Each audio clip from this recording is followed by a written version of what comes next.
Now I want to teach you a beautiful dua that the Prophet ﷺ taught to his beloved daughter Fatima radiallahu anha. The Prophet ﷺ said to her, "O Fatima, what is preventing you from listening to the words I am about to tell you?"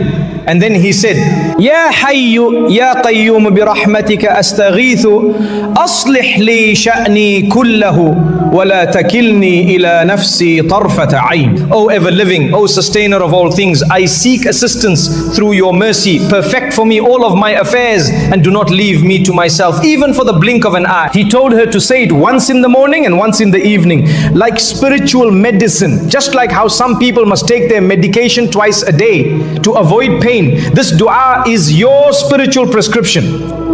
But it wasn't just for routine. Whenever the Prophet ﷺ faced calamity, he would say this dua. So say it when the doors are closed, say it when you feel lost, say it when you feel afraid, and more importantly, understand what you're asking from Allah. Remember, the greatest man on earth, Rasulullah sallallahu alaihi wasallam, gave this advice to one of the greatest women on earth, Fatima, the queen of the women of Jannah. If they needed this dua, then how much more do you and I need it? May Allah allow us to understand it, to feel it, and to say it sincerely at the right times. Ameen. My brothers and sisters in Islam, sometimes the most powerful dua you can ever make is the one that begins with Allah's names. You know why? Because it's the best way to approach your Lord. To begin your request by praising Him first. And in this dua, we begin with two of the most majestic names of Allah. Al-Hayy, the ever-living, and Al-Qayyum, the sustainer of all things. This is not just a casual way to begin. This is known as a tawassul, seeking a means to Allah. And the best means is through His beautiful names. Look at how the Quran begins. Alhamdulillahi Rabbil Alameen. All praise is due to Allah, Lord of the worlds. It doesn't start with guide us. It starts by glorifying Him. 5 names of Allah appear before a single request is made. That is the etiquette of dua. And this particular dua, it follows the same powerful pattern. But I want to take you deeper. What makes this dua even more unique is that it contains the greatest name of Allah, Ismullahil Azim. The name which if you ask by it, Allah guarantees He will respond. The Prophet ﷺ said that this greatest name is found in 3 different surahs in the Quran. And if you look closely, you'll see 2 names appear repeatedly.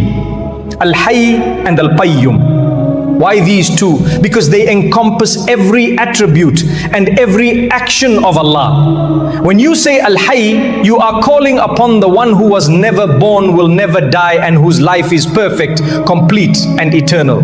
When you say Al-Qayyum, you are calling upon the one who sustains everything while needing nothing and no one in return. That's why these names are the greatest. And wallahi, knowing these names brings so much peace to the heart. Let me explain. Imagine a child goes to his father and says, "Dad, if you die, who's going to feed us? Who's going to take care of us? Who's going to protect us?"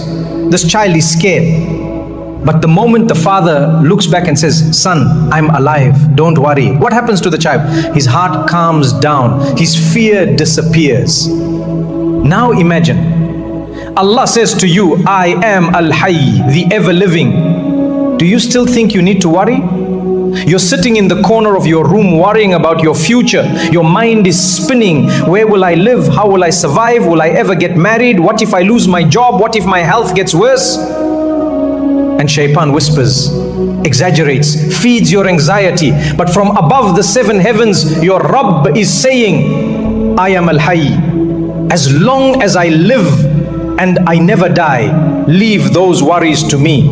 Look at the time when the Prophet ﷺ passed away. The Ummah was in shock. Umar ibn al-Khattab threatened to strike anyone who said the Messenger of Allah had died. He couldn't accept it. He couldn't process it. And then came Abu Bakr radiallahu anhu. He calmed the chaos by standing firm and reminding them of Allah's eternal life. He recited the verse, "Muhammad is only a messenger. Other messengers have passed before him. If he dies or is killed, will you turn back on your heels?" And he said gravely, whoever used to worship Muhammad, then know that Muhammad has died. But whoever worships Allah, Allah is Al-Hayy. He never dies. Do you see what that name did? It restored peace to an entire society. This is the power of knowing Allah as Al-Hayy. It puts strength in your heart when the world is falling apart around you. And then Allah commands, وَتَوَكَّلْ عَلَى الْحَيِّ الَّذِي لَا يَمُوتُ, and rely upon the ever-living who does not die. Why do we rely upon Allah? Because everything else dies. Everything else fades, perishes, vanishes. People, money, jobs, leaders, they all come and go. But if you rely on Allah, you are relying on the one who never dies. That's a foundation that never crumbles. And look at human life. We say we're alive, but our lives are so weak and incomplete. There was a time we didn't even exist. Then we are born, we get sick, we sleep, we forget, we sin. That's not a perfect life. But Allah, He is Al-Hayy. His life has no beginning and no end. He never sleeps, never forgets, never gets tired, never dies. Al-Awwal, the first, Al-Akhir, the last. No one came before Him. No one will remain after Him. Can you see now how much strength this gives the believer? Other people worship idols, cows, animals, ancestors, statues, dead things that don't speak, don't hear, and don't answer. But you call upon Al-Hayy, the one who listens to every whisper in your heart, the one who responds when you raise your hands. Even the prophets would call to Allah using His name Al-Hayy. Look at Ibrahim alayhi salam. He told his people, do these idols even hear you? Do they respond? Do they benefit you? Of course not, because they are dead. But Allah, He is Al-Hayy. He gives life in ways you could never imagine. And He will open doors even when you think all the doors are shut.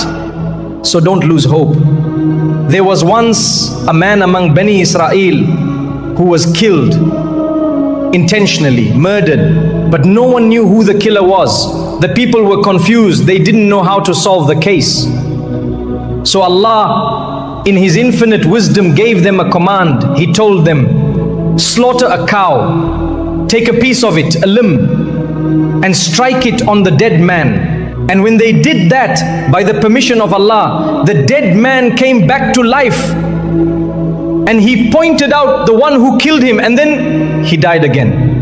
This story is mentioned in the Quran. Why? To show you and me that Allah can give life however He wants, whenever He wants, to whomever He wants.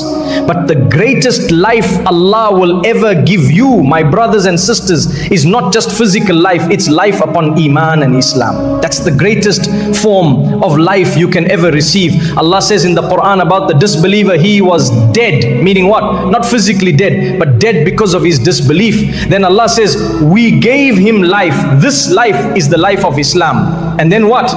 We gave him light, meaning the guidance of the Quran, and he carries this light among the people, spreading it wherever he goes. This is the type of person Allah praises. This is the soul that is truly alive. So when you make dua and say, oh Allah, give me life, you're not just asking for physical existence. You're saying, oh Allah, give me the best kind of life, the life of faith, the life of Iman, the life of Islam. Keep my heart alive with guidance. And this type of dua, this yearning, this longing always brings us to reflect on one of the greatest names of Allah, Al-Hayy. Al-Hayy, the ever-living, the one who is self-sustaining and sustains all things. He depends on no one, yet everything depends on Him. He doesn't sleep, He doesn't rest, He doesn't get tired. He is Al-Hayy. He gives life, He takes it. He sustains and provides. He guides, He helps, He assists, He uplifts, He protects. That's Al-Hayy, subhanahu wa ta'ala. You and I, we depend on others. A child depends on a mother. A wife might depend on her husband. A student depends on a teacher. A man depends on his job. Everyone in some way needs someone else.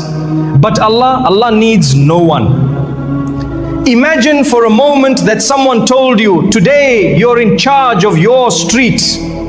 Just your street, meaning you're responsible for feeding every person, solving every problem, hearing every request, understanding every language, regulate their blood pressure, monitor the heartbeat of every creature, take care of every bird, insect and cat on your street. Can you do that? Let's be honest. Can you even manage your own house without Allah? But Allah is taking care of the entire creation, every living thing, everywhere, in every moment, the ones we see and the ones we don't. That's Al-Hayy. You can't breathe without Al-Hayy. You can't eat, walk, talk, sleep or wake up without Al-Hayy. You can't purify your heart or be healed from a hardship without Al-Hayy. You need Al-Hayy in every aspect of your life, and we call on Him, we say Ya Hayy, Ya Qayyum. Whoever calls upon Allah with these two names, their dua is never rejected. But we need to shift our attitude when it comes to making dua. We often obsess about whether our dua is answered or not. Listen to what one of the righteous people once said: I don't carry the concern of whether my dua is answered or not. That's not my worry. My concern is whether I actually make the dua or not, because the answering of the dua is upon Allah and He's already promised to respond. Subhanallah. What a beautiful mindset. Today we want everything like Uber Eats. We order something and expect it at our doorstep. And if it's wrong, we complain, we get upset, we demand a refund. But dua is not like that. You don't say, why didn't I get what I asked for? Dua is relationship. Dua is worship. Every time you raise your hands to Allah, you're earning reward. And you're earning the love and the attention of your Creator. Sometimes we say, oh Allah, I ask you for all types of goodness. But wait, if you already knew what was good for you, why would you ask? The very dua is teaching you that you don't know what's best, but Allah does. So ask and then trust. Whatever comes from Him is khair, it's goodness. The Prophet ﷺ taught us to say, بِرَحْمَتِكَ اسْتَغِيثُ. Thanks for watching. Don't forget to like, share and subscribe for more updates.